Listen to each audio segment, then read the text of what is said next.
Ladies and gentlemen, we have to revisit one Ari Lennox, if you will. Now, I spun the block on Young Miami on that Charlamagne the God interview because there were a few things that I think need to be highlighted in that interview. She brought some things to the table that gives us more insight into the person that Young Miami is. And same thing with Ari Lennox. Now, a few days ago, I did a video about her. She was on a different podcast, and she was talking about how she missed the sweet energies and how that she is regretful that she gave so much attention to the negative energy. Flashback. I think I have a thing for toxic energy. So I think there's still some more healing that I need to do, because when I look back on all of these energies, it's a shame I gave them so much time and there were sweet energies that I didn't. Yeah. And so now I see those sweet energies getting married and starting families. I'm just like, dang, that probably could have been me if I recognized the security in those individuals at the time. And like now I'm like, yeah, I'm definitely feeling that now. I'm aware that there's something going on. There's something wrong. What do you think it is that attracts you to like toxic energy? I think they just seem really exciting at first. The chemistry is incredible. And they don't even always be fine. It's not even that like they're sexy or something. I mean, well, they're sexy, but they don't be the finest things I've ever seen. Yeah. It's just an energy. Sometimes it's convenience, what we talk about. A lot of the sweeter energies that I felt like weren't for me. I felt I could see myself falling asleep a little bit on the phone. Mm-hmm. So I don't know if that's like, if boring is good or not. Like, I'm trying to figure out what that means. Like, it's the thrill. Yeah. It's the thrill of it. Yeah. End of flashback. You saw that and you heard that. Now, she had an epiphany at that time about how she gave the toxic guys all of her attention and her time, and she should have gave that to the sweet energy, the nice guy, right? Well, here she's going to have another epiphany. And I'm not going to tell you what it is, but it's something that men have been trying to tell women for decades now, dare I say centuries, okay? But we got to go through and give it context first. So this conversation is going to start off by them talking about the nice guys that they left and why. You're such a good man. And Ari's going to say, well, she had two good guys actually, but she left them because I guess they weren't funny. And the other two women are going to echo the same sentiment because the energy was different, or just basically they weren't the guy for me. Same thing, right? They were exciting. They weren't exciting enough. They were boring. All right. Fall asleep on the phone type guy. What Ari said. You're such a good man. Now that's going to lead into another subject that, again, we always talk about, but she's going to say that we're intimidated by this instead of it doesn't matter. So we're going to get into this reaction. This from Poor Minds on YouTube. The title of the video is Poor Minds, P-O-U-R Minds, episode 385, Grown and Sexy, featuring Ari Lennox. So we're going to get into this reaction. But before we do, if you have not done so already, hit the like button, all right? Hit that like button. And if you're new to the channel, please, I implore you to hit the subscribe button and the notification bell to be notified whenever I go live or drop a new video. And if you want to further donate monetarily or otherwise to the channel, you can do so by hitting the join button down below to become a part of the Working Man Union, become a member of the channel. You can also hit the hype button, all right? Go down there and swipe on the comment section and hype this video up. That would do me greatly in the algorithm, and I would greatly appreciate that. Of course, you can hit the Cash App, $ Mr. Normie. Now, let's see what Ari Lennox has to say about her dating life and this idea that she had that come to her just like the sweet energy. Let's go. I feel like they're gonna be mad at me saying this, but I also feel like that American dream has been sold to us, and women are just now figuring out that maybe that's not for me. Oh, go to college, you marry somebody, the white picket fence, and marriage happily ever after. When you're a successful woman and you've accomplished so much on your own, a lot of times they don't have much to add to you. So unless you are making me happy, I feel safe around you, I feel good. Right. I don't care on paper how good you look, because my life looks good without you. If I feel better. Now, of course, the narrative that women are more independent, they have more options, they have more opportunities and things of that nature. So they don't need men. They can be fully secure, being single, being on their own, having their toys at nighttime if they get, hot and bothered, all these kind of things. And that's what this woman is saying. I don't know the other two individuals that are on this show. I just speaking about Ari, but of course they're all gonna be like, yes, girl, and all of that. Okay, they're all in an echo chamber about how they're so powerful and single and they don't need no man. But of course, life hasn't hit them in the face just yet. You know, the song, If You Think You're Lonely Now, well, nighttime hasn't hit them yet, but it'll be coming soon. Without you, even if you are a good man, I'm okay without you. Yeah. And we have figured that out. Yes, even if they're a good man, I'm good without you. Again, like I said, the conversation started off, which I didn't play that part because I didn't want this segment to be very long, but they started off talking about how they all had good men that they left for some minuscule reason, okay? The whole 80-20 thing, right? They left, they had 80%, but that 20% that they didn't have in that man was just, maybe I can do better. You know, the husband store, like maybe there's a better guy, all right? So they had a good guy here, but they think they can get it better, so they're going to keep trying. And then they wake up one day and they're, in their 40s and boom, single, right? They're done with the fast life. They're tired of making all this money being hustlers. And the guy that they should have been with, they lost him like 10 dudes ago, right? Okay. We figured out how to make money. We figured out how to purchase homes. We figured out how to have these bomb-ass careers. And it's like, okay, we're good. Yeah. And they are hating that. So instead of them being happy for us and cheering for us that we have intimidated. figured this out, they're like, oh, but you're 30-something. You've never been married. You ain't got no kids. Babe, you Happily. can never make me feel bad about my life. Happily. They hate that we Happily. okay Because- with being single. Oh, they hate it. Yeah, and then there are people who have been married and maybe it didn't work out, or God forbid, might have lost their spouse and things, and they wind up single parents, and so. Wait a minute now. Wait a minute. Hold up. Where is my sound effect? Hold up. Enemy spotted. Now, being a single parent and being a widow is not the same thing. Now, if they're a widow, they've already done the marriage thing and it didn't work, i.e., their spouses left the earth, or maybe they got divorced. That'd be different, okay? Because at least they try to be in that type of dynamic or relationship, okay? It's not the same thing as being a single mother or being a single woman that has never tried it, because that guy never came around, right? Okay.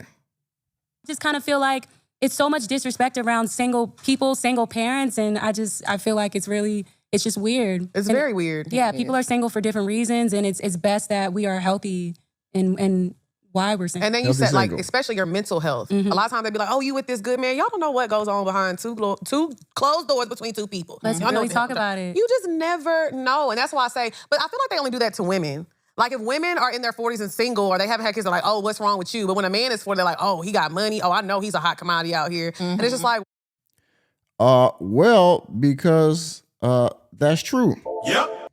A man at 40-something that has his shit together and he's unmarried with no children, and I don't like to use this word because it is overly used, but he has a better time in his life getting a woman versus a woman that is in her 40s, and she doesn't have the same type of relationship experiences, but she has power, money, and all those good things.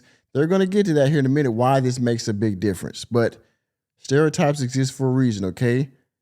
There's a reason why we know, and women will secretly agree to this, that men are in their prime in their older years. Women are in their prime basically in their younger years for a number of reasons. It's not just baby making. There's a number of reasons why women are better in their younger years. Now, of course, but through the modern science, because of surgeries and makeup and all these other kind of things, they can extend this a little bit further for sure. Okay, even no child bearing, they can extend that a little bit further as well. However, we are going to have a better time, pairing ourselves with a partner, if you will, than women will in the same situation. And why is that? Yeah. It's so weird because a lot of men. Because with men, with them getting older, they look at it like, oh, you're in your prime as a man when you get to your 40s. When you start getting the yes, we are. Yes, we are. Wait a minute. Where is it? We are. Nick, you're stupid. I know. salt and pepper, Yeah. and you start aging, Look you at ain't that. in the prime of your life. And realistically, too, like most men don't become extremely successful until I think they're about 40. Yeah. So I really think it's the 50s. it's like in their 40, 50s. the 40s and 50s. Yeah. Yeah. So it's like for them, She just answered her own question. I mean, she just said that the money-making years for a man, when he freaking gets through the fog and he finally gets everything on track, he's done making all his mistakes with not just women, but just in life, with work, with career, with money. He's finally mature in a way where he can, he has his stuff together, and now he can make himself a good life. Women, they get a lot of their experiences earlier on. So again, how women talk about how they're so mature, but when it comes to age gap relationships, all of a sudden, their brain still isn't fully developed. They want it both ways, but that's another conversation. Either way, she just said it. Well, why do men think that they're so valuable in their 40s and that? Well, yeah, you can not like it, but it's the truth. as they get older, it's looked at as, oh, you in your prime. With us as women, the older we get, we damage good. Yeah. Yeah. Could never be. Exactly. Never. Could never be. But that's what they be trying to tell us. That's the good. propaganda. Yeah, it really is. It's truly propaganda because I feel like They just can't. She was on the right track, but then at the end she said, "Well, it's just propaganda." No, it's not. But I get it. You can't lean into that because it'll look like you're a pick me or something. So you got at the end, you gotta make it negative for the men too. I understand. if we're not happy in a relationship, they make you feel like, oh, you're being ungrateful. You're being ungrateful. Yeah. But if a man leaves a situation, a man can have a woman who's good on paper, right? She's successful, she's beautiful, and they're like, oh, she got too many college degrees. I know why he left that bitch. She's probably a know-it-all. Yeah. Well, Yep. she probably is. Okay. And don't get me wrong. I mean, it's good to be smart. It's good to be successful. That's taking that away from you, not at all. However, success and arrogance on a woman and success and arrogance on a man looks different and it acts different. Okay. It moves different. So yeah, you're going to let it go to your head, but a man letting his success and his, accomplishment go to his head is more motivating. A woman doing it, it just comes out obnoxious and, yeah. I thought it was everything to have a house, to have.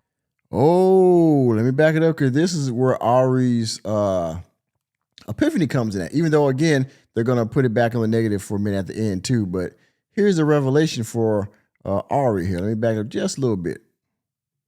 Taking care of myself and all of these things, all of these ambitious goals of mine that I've been able to achieve.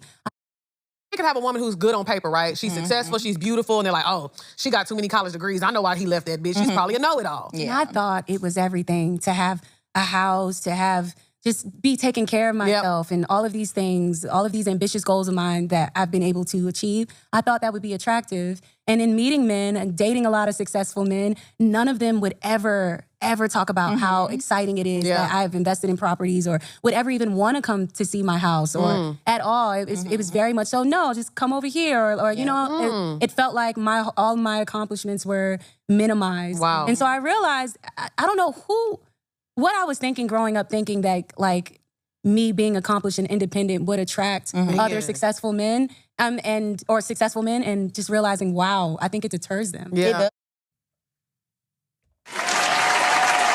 There you go, Ari. Thank you, Ari. All right. The epiphany you had the other day about, how you let the sweet energies go and you gave so much attention to the toxic energy. Guess what, Ari? Here's another, reality check for you. We do not care about your accomplishments. Now, that doesn't mean you shouldn't care about them. And that doesn't mean that you still shouldn't strive to have those things. But in relation to a man that's probably more successful than you are, because you know how hypergamy works, right? Women are seeking guys that are better than them. So she's going for guys that are more successful than she is. So your accomplishments for you as an individual are great. They're going to help you be successful. They're going to help you accomplish more. All right. But in the dynamic of, a relationship, however way you want to spin it, but specifically a heterosexual relationship, most men aren't going to care about that because the guy you're going to choose is going to probably 3x what you have. So you can, keep your stuff, which is cool, but I don't need that to be successful. I don't need what you have to be successful. You want to add to the pot, cool. Some guys will tell you just, use that as your own, fun money or whatever. I don't even need it. You know, if you're with a guy that's successful enough, what you make won't matter to him. That's the goal for most men, that we can hold down a household. But in order to do that, we have to be able to make more. We have to be able to achieve more, 10, 20 times more. Because holding down a family, there are so many expenses that what he's making at base level won't be enough. So, millionaire status, a few $100,000, that's what you need, right? Well, your stuff doesn't matter. So, yeah, as successful I was in all the properties that he didn't even care about. He said, come over here. He didn't even want to come to my house because his house probably bigger, more comfortable, more spacious, looks better. He doesn't care about your property because he has probably, you got 1 or 2, he's got 10. Okay, you make $1 million, he probably makes 10, 20 million. He doesn't need your stuff. So, yes, Ari, just like you gave those negative energies so much attention and not the sweet energies, guess what? If you meet a man that you want to eventually settle down with, that sweet energy you keep talking about, he probably makes 10 times what you make. So in the big scheme of things, he does not care about what you make because what you make doesn't matter. Okay? He's already set for you. He's already ready for you. So what, oh, you're an R&B singer. Oh, great. You know what I mean? Or you're a rapper. Cool, great. All right, yeah. I got properties here and there. Okay, wonderful, wonderful. Which again, he's not trying to diminish you, and not saying that your stuff doesn't matter isn't a bad thing. But if you want somebody, like most of the women out here that proclaim they want somebody that brings XYZ to the table and blah, blah, because they are the table, right? So you want a man that brings all the stuff to the table where, well, this guy ultimately will not care about what you bring to the table, what you already have at the table, because he has a bigger table, right? But at the end, they're still going to put the negative spin on it. Watch this. It intimidates them. I agree with that because I used to feel that way too. Like I used to think he don't care that I got my degree. He don't care that I'm successful. He don't care that I got my own shit. I pay my own bills. No, men do not care about that. I always say just get rid of your shit because they like girls without anything. Wow. Just get rid of your shit. Yeah. If you want a man that bad, I don't want one that bad. I'm keeping my shit. So we're intimidated. Now he just wants you to get rid of your stuff anyway so you can be needy to him. Nope. But y'all get it, right? And with that being said, thank you for attending another episode of the Working Man Podcast. I am your host, Nicholas J. Fury. Let me know what you think about this latest revelation and epiphany that Ari Lennox had just now that, I thought that men would love to get a man I need to do all this stuff. No, we just need to be pretty and shut up. That's it. Let me know what you think down in the comment section. Please, please hit the like button, hit the subscribe button, and the notification bell. We're out of the door, and I will see you on the next video.